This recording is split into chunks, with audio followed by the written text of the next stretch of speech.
Assalamualaikum warahmatullahi wabarakatuh. Alhamdulillah, alhamdulillahi wa kafa, wassalatu wassalamu ala nabiyyina al-mustafa wa ala alihi wa ashabihi ajma'in. Allahumma salli wa sallim ala Muhammadin wa ala alihi wa ashabihi ajma'in. Amma ba'd. Ayahanda, ibunda, jamaah Bapak Ibu, jamaah sidang sholat subuh Masjid At-Taqwa yang insyaallah senantiasa dimuliakan dan dirahmati oleh Allah Subhanahu wa taala. Amin ya rabbal alamin. Segala puji bagi Allah Subhanahu wa taala. Salawat dan taslim kepada baginda Nabi kita Muhammad sallallahu alaihi wasallam. Jamaah sekalian yang dimuliakan Allah Subhanahu wa taala, pada kesempatan subuh hari ini, karena kita berada di bulan Ramadan, bulan yang penuh berkah, bulan yang diturunkan di dalamnya Al-Quran, Bapak Ibu, maka tema kita, pembahasan kita juga berkaitan dengan Al-Quran, berkaitan dengan Al-Quran. Di dalam tuntunan Ramadan dituliskan bahwa dinukilkan daripada putusan majelis tarjih berkaitan dengan amalan-amalan pokok di Ramadan. Jadi ada amalan pokok di dalam bulan Ramadan yang harus kita maksimalkan. Dalam putusan tarjih dikatakan fadhailul a'mal, amalan-amalan pokok yang harus kita maksimalkan jamaah sekalian. Kemudian idza jaa Ramadan, kalau telah masuk bulan Ramadan, fa'aktsir minas shadaqah. Yang pertama, perbanyak sedekah. Amalan pokok sedekah di bulan Ramadan. Maka Ibnu Abbas katakan, kata Nabi SAW, ajwadan nas, Nabi itu adalah sosok yang paling dermawan. Wa kana ajwadu ma yakunu fi Ramadan, dan kedermawanan Rasulullah meningkat drastis masuk bulan Ramadan. Amalan pokoknya. Amalan pokok yang kedua dalam tuntunan Ramadan Surah Muhammadiyah, wa mudarasatil Quran, juga mendaras Al-Quran, mengkaji Al-Quran, interaksi dengan Al-Quran, dengan segala macam interaksinya jamaah sekalian, dari tahsinkah, kemudian tilawah, kemudian kita baca terjemahan, kita baca tafsir, kita ikuti kajian, kita tadabburi dan seterusnya, semua macam interaksi. Mudarasatul Quran.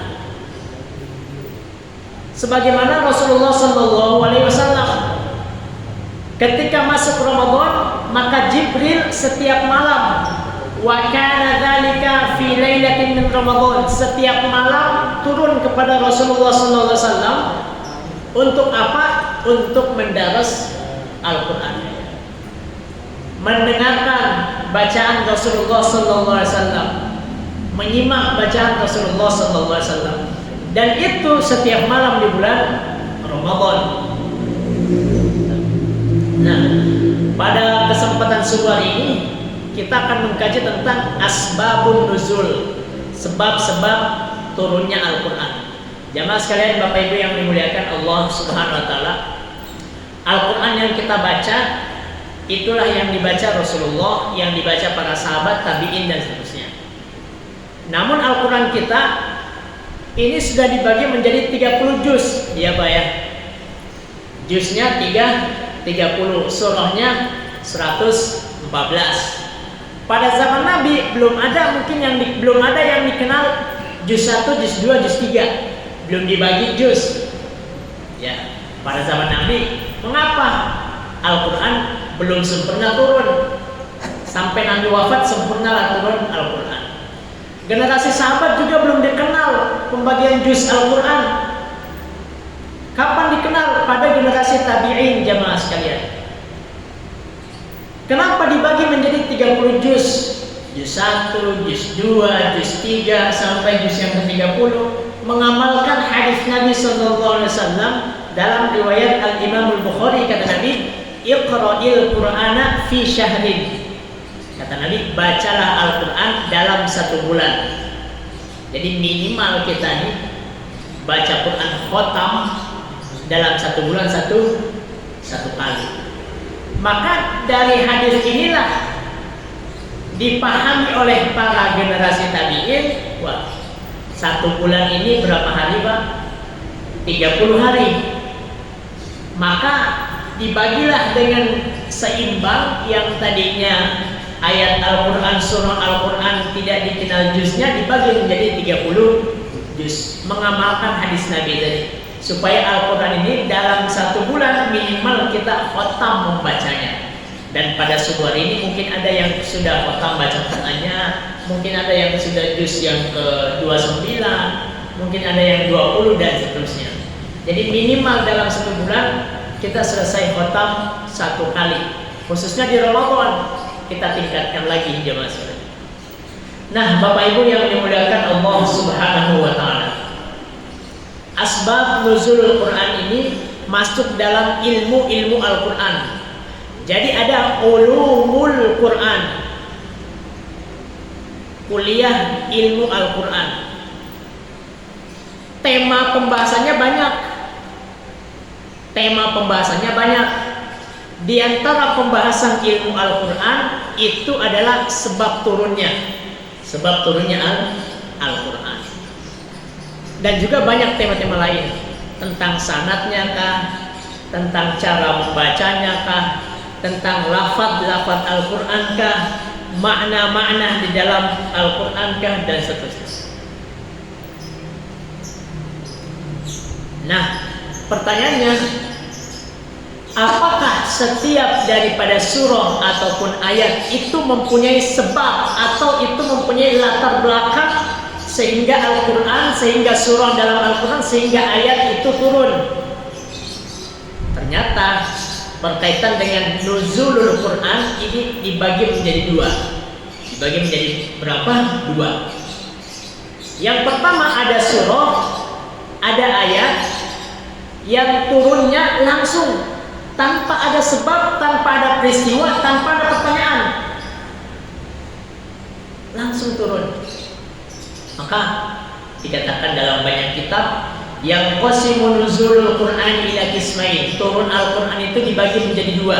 Qismun nazala ibtidaan, ada bagian pertama yaitu surah ataupun ayat yang turun tanpa ada sebab, tanpa ada pertanyaan. Misal surah Al-An'am, jamaah sekalian.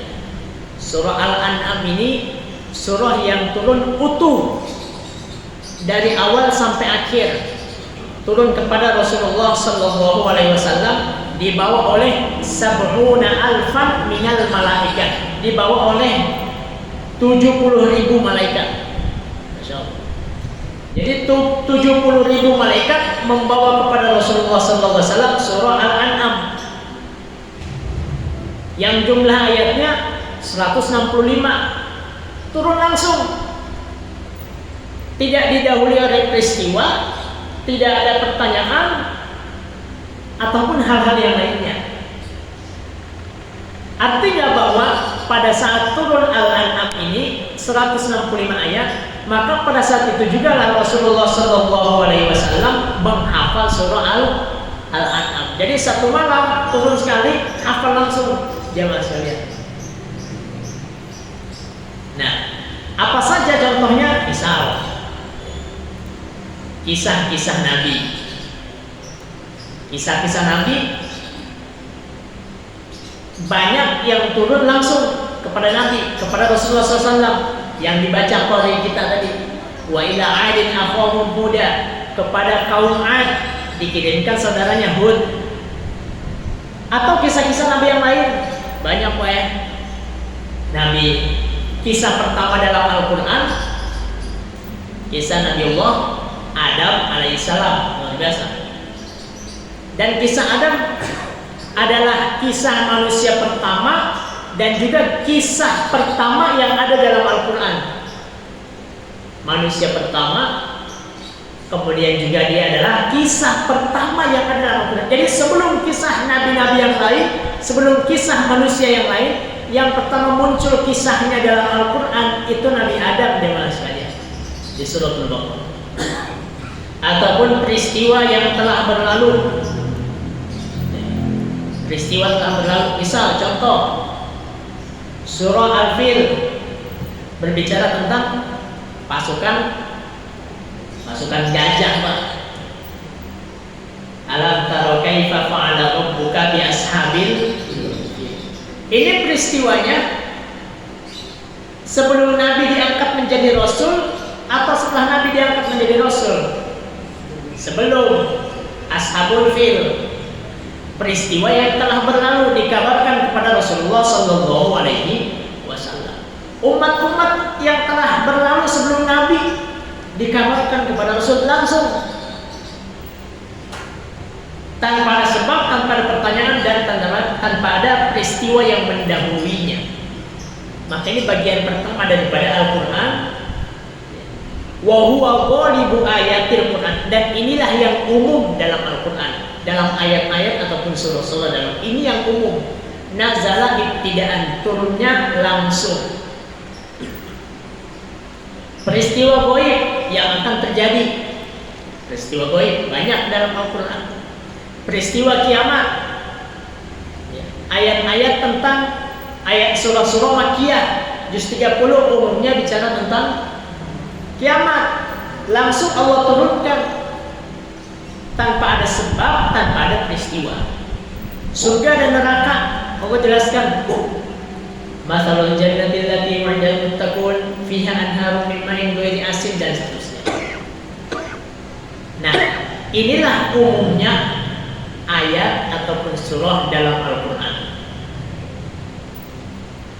Adapun yang kedua itu adalah surah ataupun ayat yang turun karena dilatar belakangi peristiwa ataupun pertanyaan. Ada kejadian dulu kemudian turun. Maka dalam Al-Quran banyak ayat-ayat tentang wayas'alunaka, ya Pak ya. Ada sekitar 15 ayat. Mereka bertanya Muhammad kepadamu tentang ruh. Bagaimana ruh, wahai Nabi? Nabi nggak bisa jawab. Turun wahyu dari Allah Subhanahu wa taala.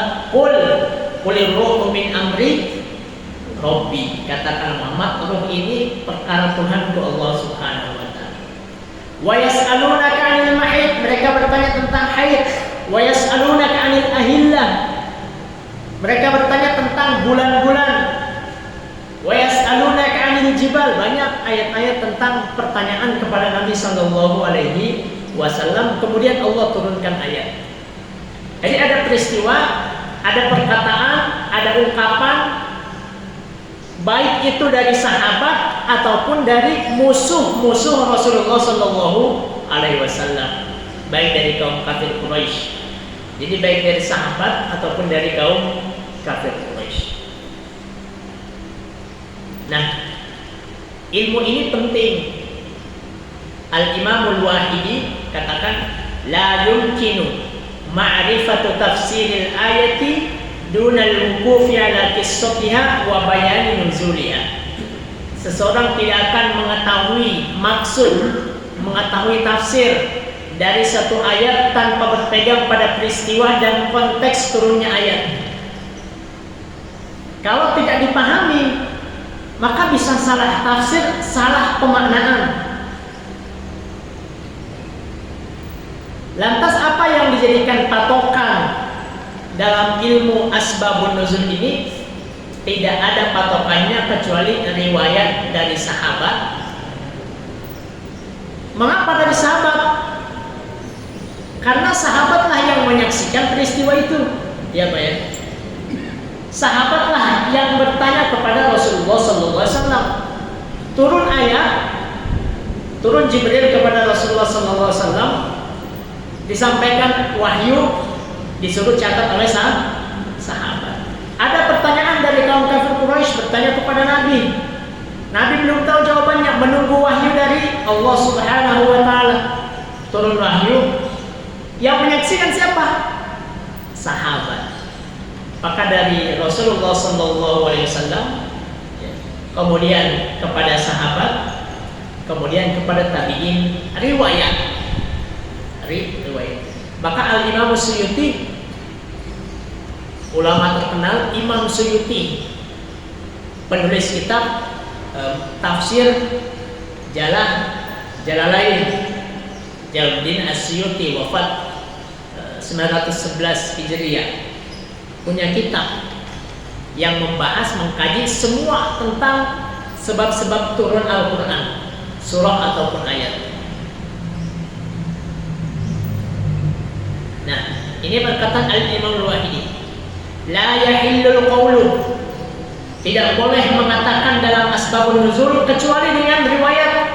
Satu, ada riwayatnya was-sama' dari sahabat yang mendengar, sahabat yang menyaksikan peristiwa turunnya Al-Quran.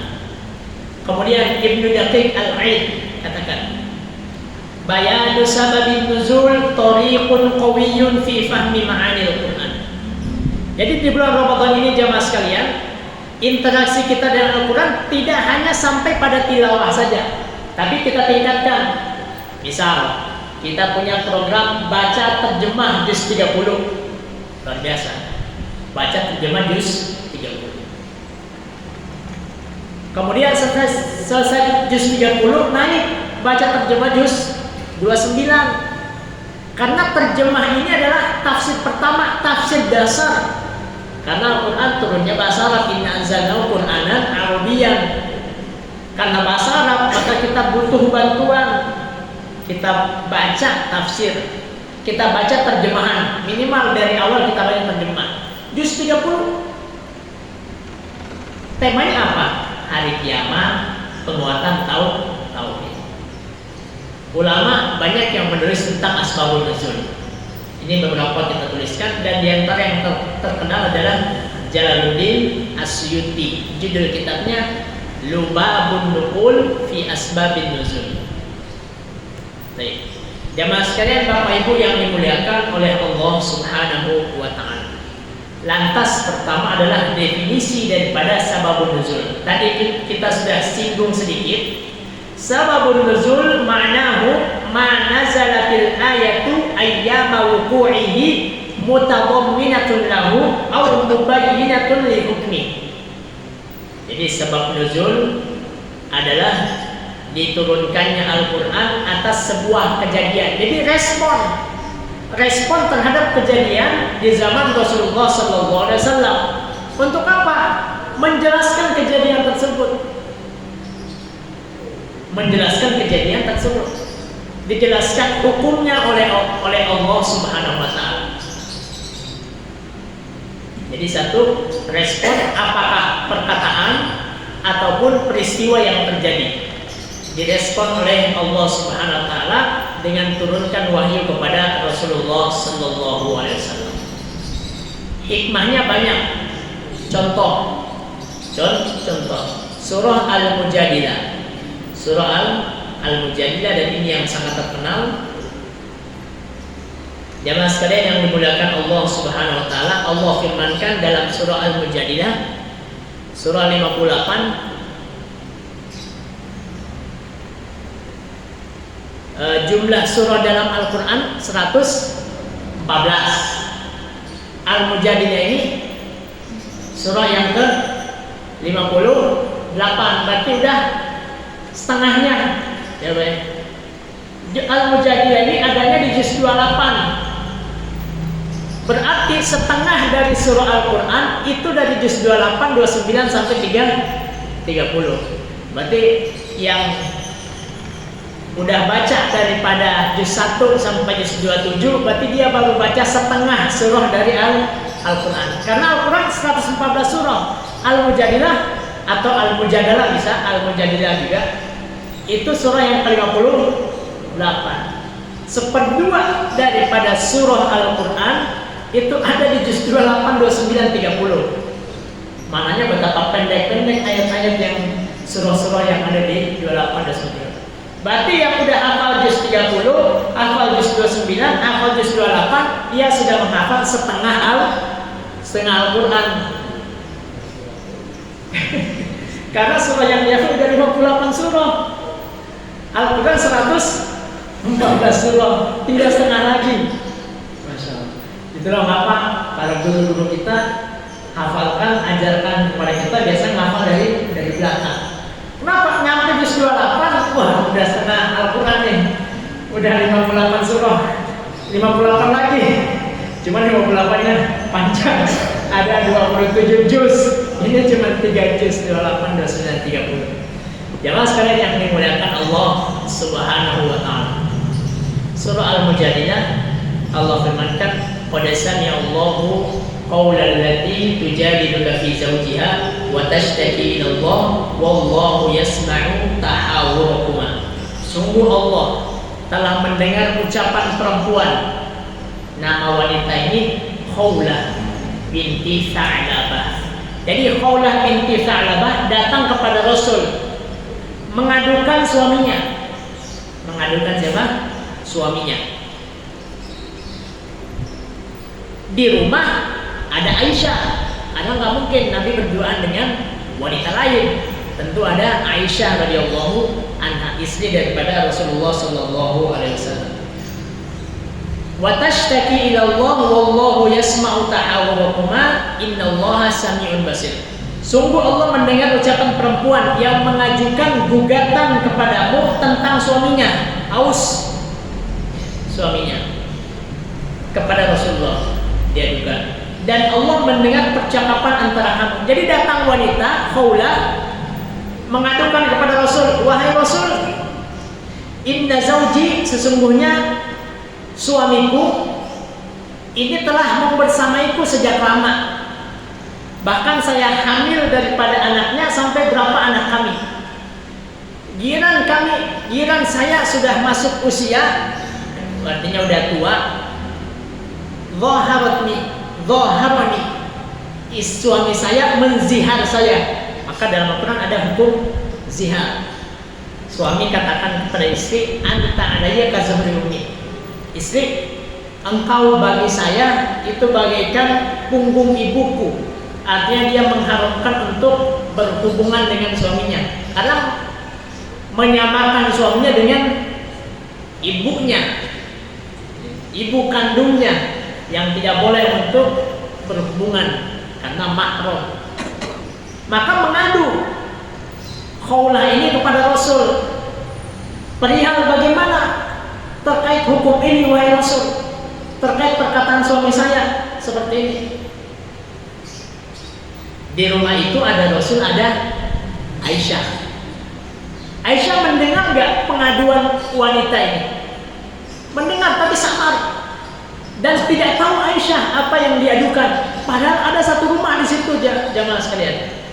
Satu rumah dengan Rasulullah Sallallahu Alaihi Wasallam, tetapi tidak didengarkan oleh Aisyah, walaupun satu rumah. Tapi Allah, maka di akhir ayatnya luar biasa. Innallaha sami'un basir. Allah Maha mendengar, Allah Maha melihat. Maka kaget Aisyah di situ. Sayyidah Aisyah radhiyallahu anha kaget. Kata beliau, "Tabarakalladzi au'a sam'uhu kulla syai." Maha suci Allah yang pendengarannya meliputi dari segala sesuatu. Meliputi daripada segala sesuatu. Saya saja yang satu rumah dengan Rasul, enggak jelas perkataan daripada Khawlah, tapi Allah yang Ar-Rahmanu 'alal 'arsy istiwa, Maha mendengar perkataan Khawlah yang mengadu kepada Rasul. Akhirnya turun surah ini. Qad sami'a Allahu qawlan lati tujadiluka fi zawjiha wa tashtaki ila Allah. Karena tadi ada aduan, ada peristiwa, Allah respon dengan hukum, Allah respon dengan surah. Jemaah sekalian yang dimuliakan Allah Subhanahu wa taala.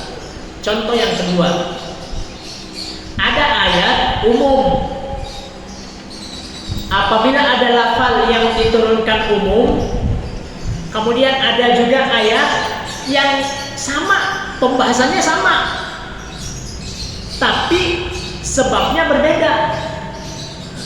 Contoh, dalam surah ini, surah An-Nur, surah An-Nur, cahaya, ayat yang ke-23.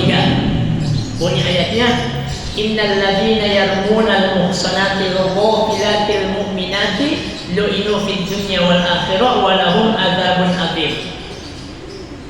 sesungguhnya seseorang yang menuduh. Jadi ada dalam hukum kita menuduh perzinahan, tapi nggak boleh serta-merta seseorang itu menuduh orang lain berzina. Hukumnya berat. Nah, Allah katakan orang yang menuduh berzina, sesungguhnya orang-orang yang menuduh wanita-wanita baik, wanita muslimah salihah menuduh berzina, maka baginya dilaknat di dunia dan di akhirat, walahum adzabun azim, dilaknat, tidak ada ampun baginya. Di hari kiamat tidak taubat dia daripada tuduhan tersebut, maka dilaknat oleh Allah SWT. Bukan hanya di akhirat, tapi sejak di dunia sudah dilaknat. Kemudian ada ayat juga bunyinya seperti ini, walladzina masih di surah yang sama. Masih di surah yang sama. An-Nur tadi An-Nur 23, sekarang An-Nur ayat 4. Jadi awal-awal surah An-Nur. Kata Allah Subhanahu wa taala, walladzina yarmunal muhsanati tsumma lam ya'tu bi arba'ati syuhada fajliduhum 80 jaldah wa la taqbalu lahum syahadatan abada wa ulaika humul fasiqun. Allah sebutkan dalam surah An-Nur, dan orang-orang yang menuduh wanita baik berzina, menuduh orang lain wanita baik selingkuh, menuduh, ada tuduhan. Kemudian tidak dapat mendatangkan 4 saksi. Jadi tuduhan ini harus mendatangkan berapa saksi, Pak? 4 saksi. Dan saksinya nggak bisa, saksi CCTV nggak bisa. 4 orang, dan 4 orang ini betul-betul menyaksikan peristiwa tersebut. Maka berapa? Betapa Allah Subhanahu wa taala menjaga daripada kehormatan seseorang, kehormatan seorang muslim, wanita muslimah. 4 saksi. 4 saksi nggak bisa diganti dengan 4 kamera CCTV, nggak bisa. Harus bersaksi. Nggak bisa datangkan 4 saksi. Fajliduhum 80 jaldah, cambuk dia 80 kali. Wala taqbalu lahu syahadatan abadah, tidak diterima persaksiannya. Wa ulaika humul fasiqun, mereka orang fasik. Illal ladzina tabu, kecuali yang taubat di antara mereka. Nah, di sini kata Allah ayat pertama tadi 23, baginya laknat di dunia di akhirat. Kalau dia tidak taubat ya di dunia, maka tidak diampuni dosanya. Kemudian di sini masih diampuni illal ladzina tabu, mereka kecuali mereka yang taubat, diampuni oleh Allah SWT. Di sini tidak diampuni. 23 tidak diampuni, ayat yang keempat, kelima masih diampuni. Berarti ada yang umum, ada yang khusus. Lantas bagaimana? Nah, ayat ini jemaah sekalian, ayat An-Nur, ayat yang ketiga ini, itu berbicara tentang peristiwa Aisyah radhiyallahu anha. Jadi Aisyah dulu pernah dituduh, ya Pak, pernah dituduh oleh kaum munafikin, pimpinannya Abdullah bin Ubay bin Salul. Juga tuduhan ini beberapa sahabat Rasul terbawa, terpancing. Jadi ada berita hoax yang disebar di Madinah. Beberapa sahabat ikut menyebar berita ini, hoax, Pak, bahwa Aisyah radhiyallahu anha selingkuh dengan seorang sahabat namanya Sofwan bin Al-Mu'attal pada peristiwa perang Bani Mustaliq tahun ke-6 Hijriah. Jadi ketika Nabi pulang perang, biasanya Nabi kalau hendak safar itu kan istrinya diundi siapa yang ikut. Yang keluar namanya itulah yang akan diajak safar. Ya, Pak. Yang keluar saat itu namanya Aisyah radhiyallahu anha. Bersamalah Aisyah radhiyallahu anha. Singkat kata, pulang dari perang Bani Mustaliq tahun ke-6, Aisyah itu kan dibawa oleh beberapa sahabat. Kemudian setelah itu dia merasakan ingin buang hajat, kemudian pergilah Aisyah jauh, memisahkan diri, keluar tanpa izin. tanpa sepengetahuan daripada sahabat-sahabat yang lain. Kemudian singkat kata ingin balik, hilang, jatuh kalung Aisyah. Kalungnya jatuh. Balik lagi ke tempat tadi dicari. Kemudian pas balik ke pasukannya sudah nggak ada. Sahabat dan Rasulullah SAW sudah berangkat ke Madinah. Apa yang dikerjakan Aisyah? Ya udah nungguin Aisyah. Nunggu, kemudian tertidur. Kemudian datang seorang sahabat, ya. Dia di belakang sendirian, namanya Sofwan bin Mu'attal datang. Melihat Aisyah. Kok tahu Aisyah? Padahal Aisyah saat itu sudah berhijab, sudah turun perintah hijab. Nah, Sofwan sebelum perintah hijab sudah mengenal, sebelum turunnya perintah hijab sudah mengenal Aisyah. Wah, dilihat Aisyah. Maka apa yang dilakukan Sofwan bin Mu'attal jamaah sekalian? Melihat istri daripada Rasulullah SAW sendirian. Karena tadi mencari kalungnya. Maka Sofwan mempersilahkan Aisyah naik ke tunggangannya, naik ke untanya, tanpa ada kata, tanpa ada kalimat yang keluar dari Sofwan. Betapa menjaga daripada kehormatan dirinya dan juga kehormatan Aisyah radhiyallahu anha. Dia persilahkan naik, kemudian bersama masuk ke Madinah. Dari sinilah peristiwa itu terjadi. Peristiwa hoax yang ditebarkan oleh pemimpin kaum munafikin saat itu di Madinah. Ada yang terbawa hoax di antara sahabat, ada beberapa sahabat menyebarkan juga berita itu. Sampai Rasulullah SAW murung, sedih, Abu Bakar juga sedih, menanti daripada firman Allah Subhanahu wa Ta'ala. Maka turunlah nanti di surah An-Nur peristiwa tentang pembebasan tuduhan daripada Aisyah radhiyallahu anha. Ayat yang ke-11. Nanti ayat yang ke-11 surah An-Nur Allah bilang innal ladzina ja'u bil ifki usbatun minkum. Rasul, sesungguhnya orang yang menyebar berita bohong tersebut itu sebagiannya di antara kalanganmu. Jadi peristiwanya nanti disebut dengan hadithul ifki. Hadithul ifki. Nah, ayat yang pertama ini berkaitan dengan sahabat yang ikut menyebar hoax. Mereka taubat, diterima taubatnya. Jadi ini khusus berkaitan dengan peristiwa Aisyah radhiyallahu anha. Sedangkan ayat yang tadi itu umum, lafadznya umum. Jamaah sekalian yang dimuliakan Allah Subhanahu wa Ta'ala. Contoh peristiwa yang terjadi pada zaman Nabi, kemudian Allah respon dengan surah ataupun ayat. Surah Al-Lahab. Surah Al-Lahab.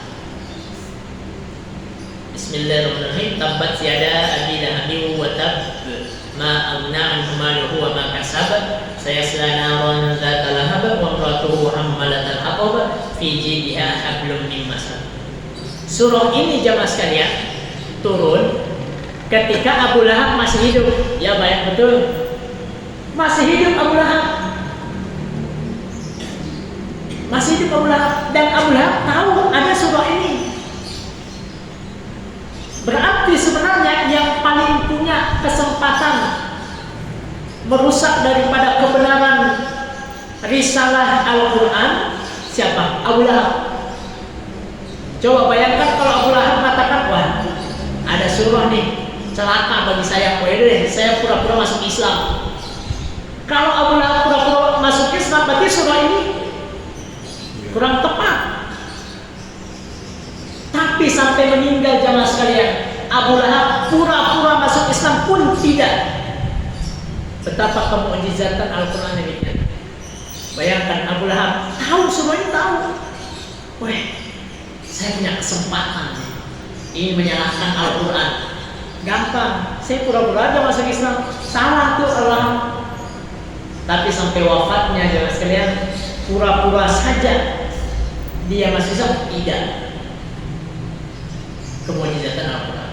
Rasul mengumpulkan ketika turun firman Allah SWT, wa anzir ashiratakal aqrabin, berikan peringatan kepada kerabat-kerabat dekatmu. Rasul mengumpulkan para sahabat bersama keluarganya, kemudian mengatakan bahwa bagaimana jika aku kabarkan bahwa di balik bukit ini akan ada musuh yang menyerang. Maka para sahabat keluarga beliau percaya kepada Rasul, kecuali Abu Lahab. Abu Lahab bilang, tabban laka ya Muhammad, celaka engkau Muhammad, untuk masalah yang sepele kayak gini engkau mengumpulkan kami.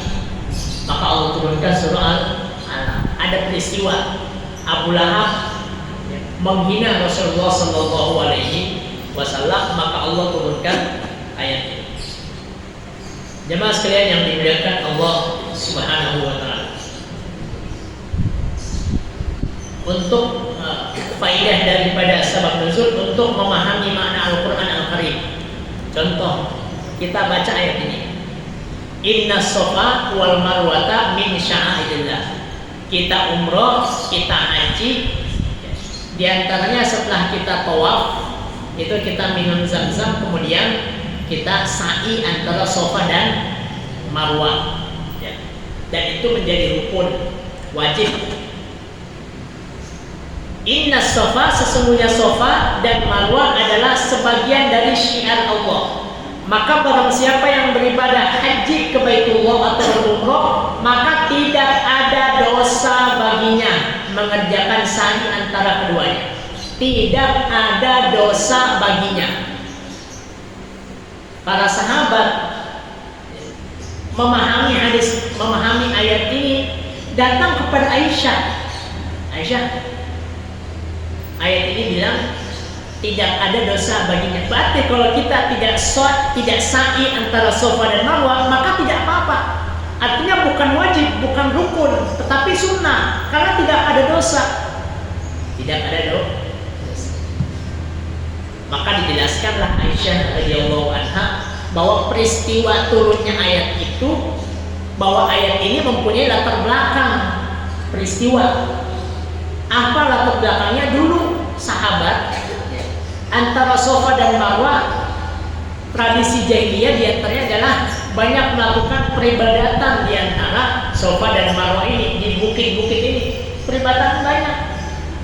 Maka saat itu sahabat enggan untuk melaksanakan daripada sa'i antara Safa dan Marwah karena khawatir mengikuti tradisi jahiliyah dulu. Maka Allah katakan tidak ada dosa baginya. Tetapi sekarang wajib kita, rukun kita untuk sa'i antara Safa dan Marwah. Firman Allah, walillahil masyriq wal maghrib fa aina ma tuwallu fatamma wajhullah. Milik Allah timur dan barat. Dimanapun kau menghadap, maka di situ wajah Allah. Nah, dimanapun kau menghadap, di situ wajah Allah Subhanahu Wa Taala. Berarti dimanapun kau menghadap, di situ kiblat. Kalau dipahami secara tekstual ayat ini. Namun ayat ini ada latar belakang peristiwa, latar belakang sabab nuzulnya, sehingga tidak bisa dipahami demikian. Kemudian juga terakhir, kaum musyrikin Mekah dan ahli kitab, Allah Subhanahu wa taala firmankan, "Qul huwallahu ahad, Allahus samad, lam yalid wa lam yulad wa lam yakul lahu kufuwan ahad." Ketika kaum kafir Quraisy mengatakan, bertanya kepada Rasul, "Wahai Rasul, sif lana rabbak." Rasul, sifatkan Tuhanmu kepada kami. Sifatkan Tuhanmu kepada kami. Allah itu Tuhanmu yang kesembah, bagaimana wahai Rasul? Maka Allah sebutkan, qul, katakanlah Muhammad kepada mereka, huwallahu ahad. Allah itu esa. Allah itu tempat bergantung, tidak melahirkan dan juga tidak dilahirkan, dan tidak ada yang sekufu dengannya. Tidak ada yang merupakan saingan dari Allah Subhanahu wa taala. Inilah yang dapat kita kaji daripada asbab nuzul. Tentu asbab nuzul Al-Quran masih banyak sekali, ya, berkaitan dengan sebab turunnya Al-Quran. Al-Imam As-Suyuti membawakan dalam kitabnya, dan sepertinya bukunya ini sudah diterjemahkan, Asbabun Nuzul, Asbabu Nuzulil Quran, sudah banyak terjemahannya yang bisa untuk kita baca. Wallahu a'lam bishawab. Nasrun minallah wa fathun qarib wa basyiril mu'minin. Saya kembalikan kepada disiksa suami. Baik, terima kasih Ustaz. Bentuk kata ketiga dari sababun. Kalau satu berarti sababun, ya. Kemudian kalau dua sababani. Kalau tiga asbab, ya. Dua ke atas berarti menjadi asbab. Kemudian ditambahkan dengan nuzul, ya. Ditambahkan dengan nuzul. Nuzul ini merupakan masdar dari kata nazala yanzilu, artinya turun. Asbab tadi turun-turunnya, sebab-sebab nuzul itu turun, sebab-sebab turun. Terus bedanya asbab nuzul dan asbabun nuzul ini sepertinya hanya transliterasi ke bahasa Indonesia, Pak. Jadi dalam bahasa Arab tulisannya asbabun nuzul, sebab-sebab turunnya Al-Quran. Ini asbab, kemudian jadi dua kata, asbab, kemudian nuzulnya tanpa alif lam, maka menjadi asbabun nuzul. Maka nanti di bahasa Indonesia transliterasinya tulisannya asbab, ya, an-nuzul, atau ada juga menulis langsung dengan asbabun nuzul. Jadi sebab-sebab turunnya Al-Quran. Karena terkadang sebabnya banyak, ya, tidak hanya satu, ataupun ada yang dua sebab, ataupun ayat-ayat Al-Quran banyak yang ada surah Al-Quran yang turun di Madinah, juga turun di Makkah, juga turun di Madinah. Maka para ulama menulisnya asbabun nuzul. Jadi seperti itu. Dalam kaidah bahasa Arab istilahnya itu adalah mudhof dan mudhof ilaih, ya. Disandarkan mudhof dan mudhof ilaih. Jadi seperti itu. Misal mungkin sama dengan nuzulul Quran, turunnya Al-Quran. Asbabun nuzul, asbabun nuzul, sebab-sebab turunnya Al-Quran. Kalau kita tambah Al-Quran di belakangnya berarti asbabu nuzulil Quran. Jadi lebih kepada bahasa Arabnya, ya Pak. Jadi asbab nuzul itu sama dengan asbabun nuzul. Seperti itu. Wallahu a'lam. Assalamualaikum warahmatullahi wabarakatuh. Waalaikumsalam. Ustaz, kita tahu bahwa Al-Quran diturunkan untuk umat Islam. Tapi kenapa di dalam selalu di dalam Al-Quran selalu hai orang-orang yang beriman, bukan hai orang-orang Islam? Apa yang dimaksud itu? Terima kasih. Wassalamualaikum warahmatullahi wabarakatuh.